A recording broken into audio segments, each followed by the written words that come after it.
Motoring 2011 on TSN is brought to you by Quaker State, real durable oil, and Michelin, a better way forward.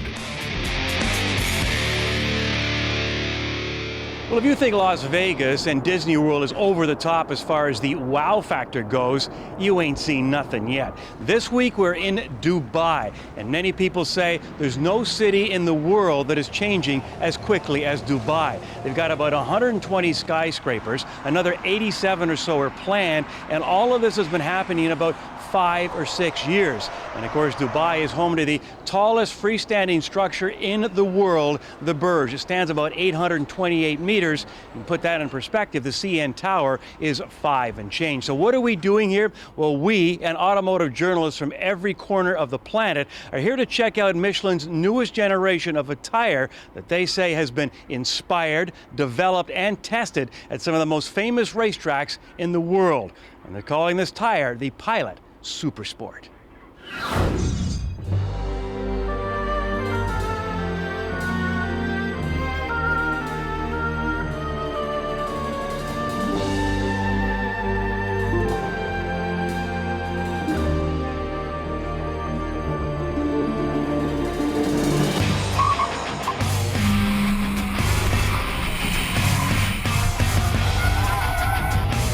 We are in Dubai. We're at the Dubai Autodrome, and we are here for the global launch of Michelin's newest ultra-high performance tire, the Michelin Pilot Super Sport. Michelin approaches motorsports competition as a race to learn and race to win. And this is the example, the work of all of these years of the Race to Learn, Race to Win program. So over the years, we have been learning at the 24 Hours of Le Mans, at the 12 Hours of Sebring, at the 10 Hours of Petit, at Mosport. Every race that we do in endurance racing, we walk away with data and a better understanding of how our tire works in relationship with the car that it's on, the track that it's at, the temperature that we're racing in. And that's the information that they use to develop the newest UHP tire for Michelin, the Pilot Super Sport. The tire is what determines how a vehicle handles, how it stops, how it steers. The tire is the most critical component. So really, when you're talking handling, you're talking tires. Michelin is making the claim, and obviously it's easy to believe that all their endurance racing, their success at Le Mans over all the years, is showing up now in their street tires. They've learned an awful lot with surviving very long distance races in hot temperatures, trying to get mileage out of it, both fuel mileage and tire mileage. And that stuff is starting to show up along with some pretty high-tech technology. What's so important about this segment, and it's one that we love because these are consumers that are really passionate about driving, and more than any other, they love to drive. That's why they bought a sports car or a performance sedan. Today we're showcasing everything from Koenigsegg's to BMWs to Audis to Porsches, but the fact of the matter is the Pilot Super Sport is also going to be available for vehicles like a Mustang or smaller Volkswagen sports cars like the GTI. So really it's an offering for all consumers who are passionate about driving and own sports cars. What we're trying to do is show the difference in the performance level between the new Michelin Pilot Super Sport and its direct competitors. I think at this end of the market, the expectations of both the manufacturer and the customer are very, very high. These are high-performance automobiles of the first order, and I think they've got to stand out, and they've got to do back-to-back testing just like they do in a racetrack, and being number one means being the one people choose in this bracket. These are on halo cars, it's a halo tire, so it's got a, in terms of respectability and performance, this is the tire that carries the brand in many ways. Michelin goes head-to-head with competition. Well, it's critical in their market. They've got to try to keep the enthusiasts excited about these tires and why they should come to Michelin. And usually Michelin tires carry a premium, or at least if they're price competitive, they're usually a little more. So Michelin's got to maintain a sense that it's the superior tire. Okay, I know what you're thinking. Michelin went out, found some competitive tires that were inferior to its own, brought them out here to the track, went head-to-head, no-brainer. Well, I'm old enough to have a few cynical bones in my body too, but I'm here to tell you that ain't how it works. You know what's the reputation of the company, and that would be foolish to bring some people from all over the world for just a circus. So it's pretty serious, and we are very proud to bring the best competitors actually on the market, have a third party to qualify the testing and show what technology from Michelin can do. They've done the objective testing. Michelin has also looked at having a TUV, gives them some independent analysis. So what I was looking for today was subjective. I was looking for sort of, is the tire confidence inspiring? How does it feel under braking on the way into turns? Cars keep getting better. Do tires continue to improve? They do. I mean, every time you think they can't anymore, they come up with stuff like this. These tires are remarkable. I mean, who would have thought 2 years ago you'd have this degree of grip and safety in a street tire? Saving money on tires is probably the stupidest thing you can do with an automobile. It's the one expense you have that you can improve your car. And these tires, any tires at this level, make such a vast improvement in a car. It really is hard to ignore them.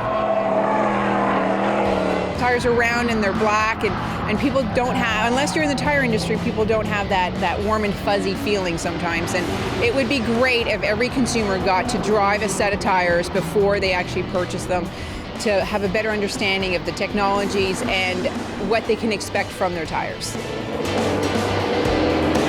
Want to get to a green future faster? I've got the answer later on Kenzie's Corner.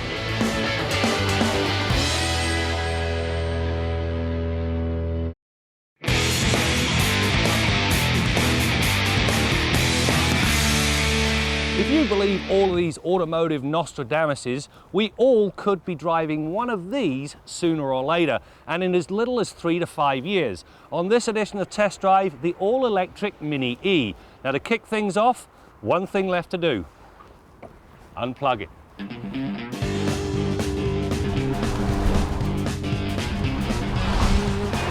At the start of the test drive, it occurred to me I was about to put a car through its paces that can fairly be described as being akin to a gasoline-powered ride with less than a quarter tank of gas and no viable way of topping it up short of getting home to an electrical outlet. You see, the electric-only Mini E has a real-world range of just 140 kilometers from its 35 kilowatt-hour lithium-ion battery. The reality of living with an electric car, however, proved to be very different. In fact, the so-called range anxiety evaporated very quickly. By the end of the test, it was a non-issue. This was the first and most important lesson.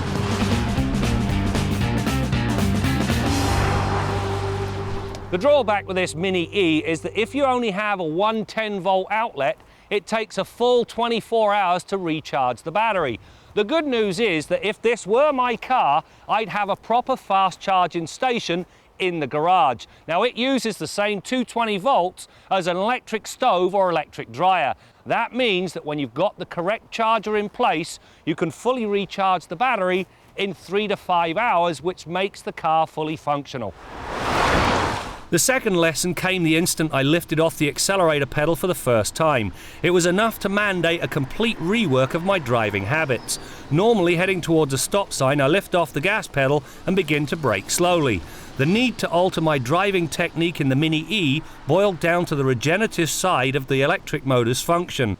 Lifting off the accelerator pedal slightly saw the motor begin to capture otherwise waste kinetic energy and use it to recharge the battery. Lift off completely and the amount of regen braking brought the E to a pretty quick halt.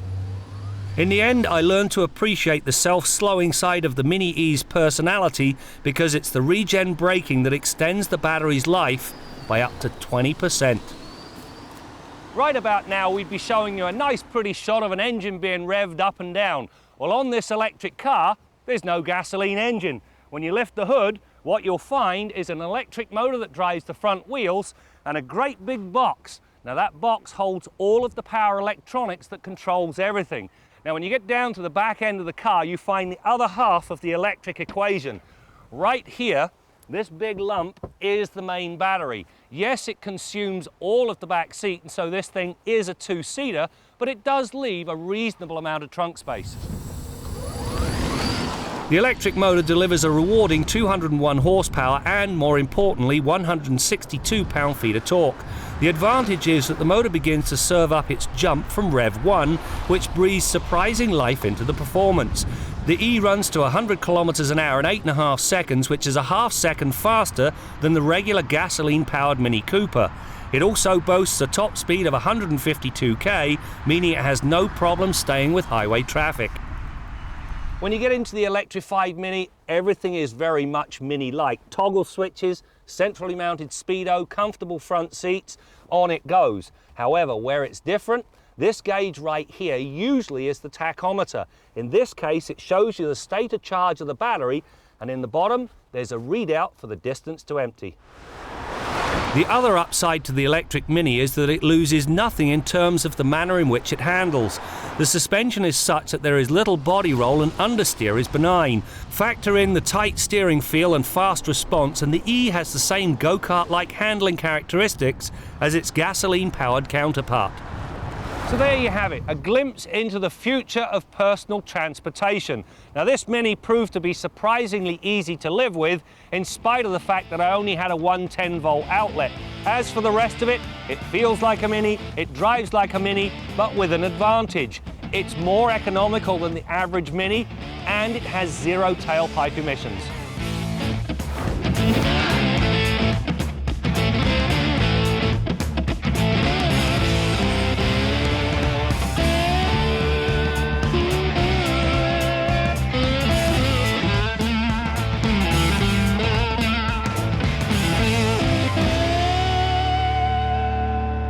Make sure you check out motoringtv.com. We've been testing cars for almost a quarter of a century, and you can take a trip down memory lane in the extensive motoring archives.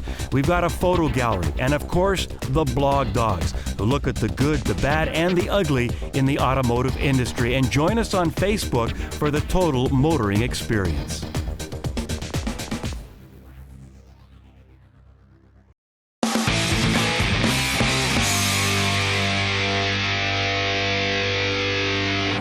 It's very easy to steer.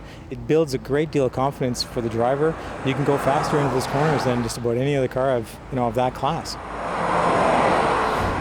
We're back at the Dubai Autodrome, where journalists continue to test the new Michelin Pilot Supersport tire. And right now, they're getting to drive a lineup of exotic cars around this gorgeous track. And believe me, you've never seen so many smiling faces. And speaking of faces, one of the things we've been noticing over the last 5 years or so is we're seeing some new faces as far as journalists and where they come from. And this launch is no exception. In fact, we've got a group of journalists here from a country where really the automotive industry is in its infancy, and that country is China.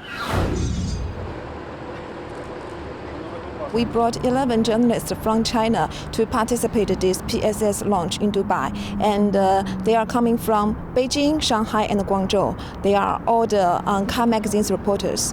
They are very interested in this event, and to be honest, they have participated a lot of events like this, so they have the experience of driving these luxury cars.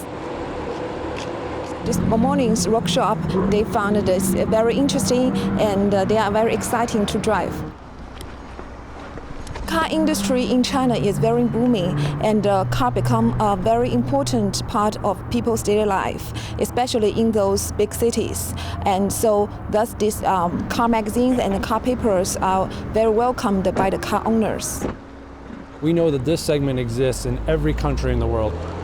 For me, it's a great sign to be able to bring together in one place here in Dubai, people from Asia, people from the Middle East, people from North America, people from Europe, the whole world coming together in one place to basically share their passion for driving and experience what we hope will be a great new product.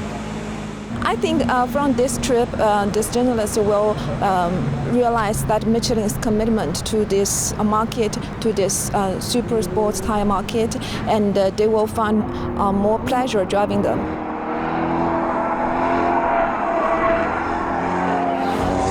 You know what's nice about these writers from China? They're all young. As a matter of fact, everywhere I look, they're young and they're getting younger. Never mind. Let's head to the Quaker State Garage and join Bill Gardner. Well, you know, if you've watched motoring for a number of years, you've probably seen our 02 Yukon in lots of shoots. The crew guys use it, the camera guys use it, Brad drives it a lot. And speaking of Brad, I know that he loves this truck because he always speaks positively about this truck. It's a solid, powerful truck, gives you confidence to drive it. Up until lately, when the brakes started to do a little bit of protesting, so we hadn't looked at them in a while. We thought it was time to pull the front wheels off, actually pull all four wheels off, have a look at the brakes, see where we are. We had a couple of symptoms. First of all, we had an audible symptom. We had a squeaking sound out of the front wheels. audible at low speeds, or anytime you were near a sounding board, a wall or a building, a guardrail, you'd hear the squeak out of the front wheels. The second thing we had going on was during the last 6 or 8 feet of each stop, we were getting the ABS cutting in when it shouldn't have. We've got full depth tires and we were braking on dry roads, so we knew we had a problem. Now, not surprisingly, both our problems, the audible situation with the brakes squealing and the falsing of the ABS, were both traceable to rust in our front brake system.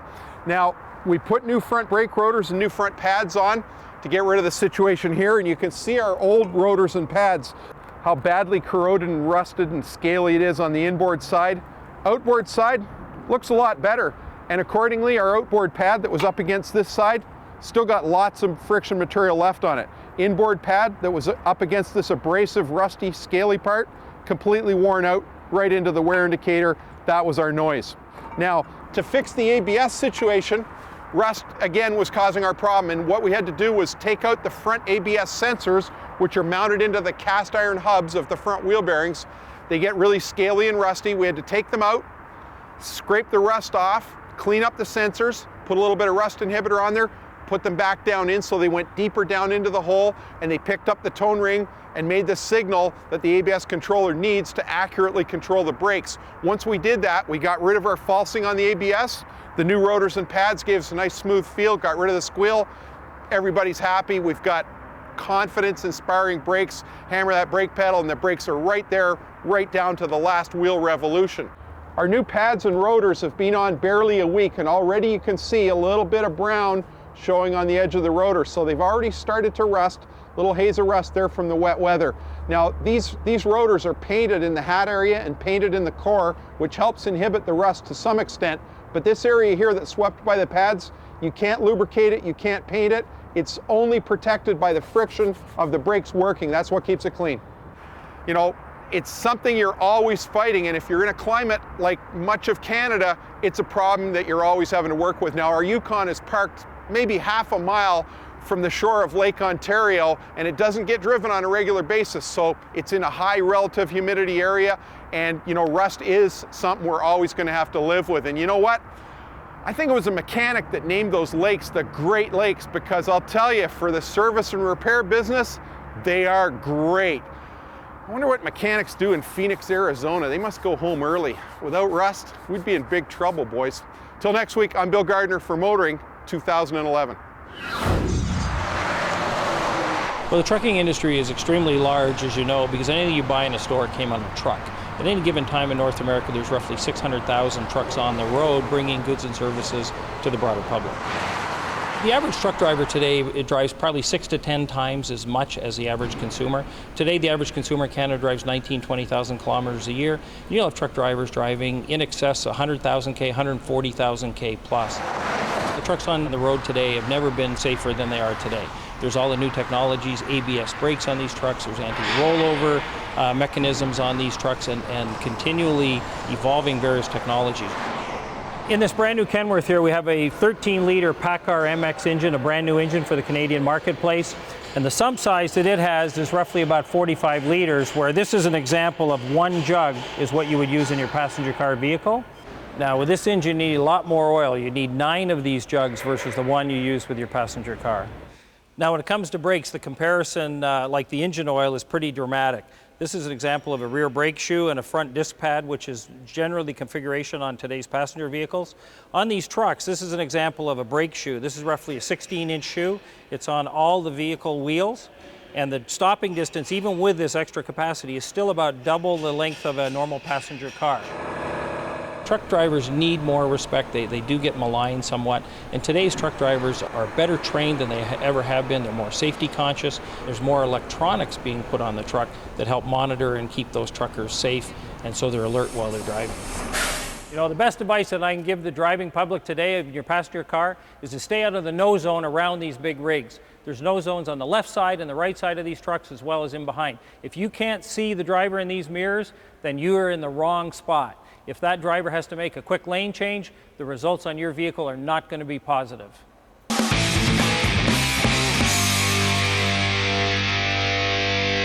Closed captioning of Motoring 2011 is brought to you by the most fuel-efficient crossover on the highway, the all-new Chevy Equinox.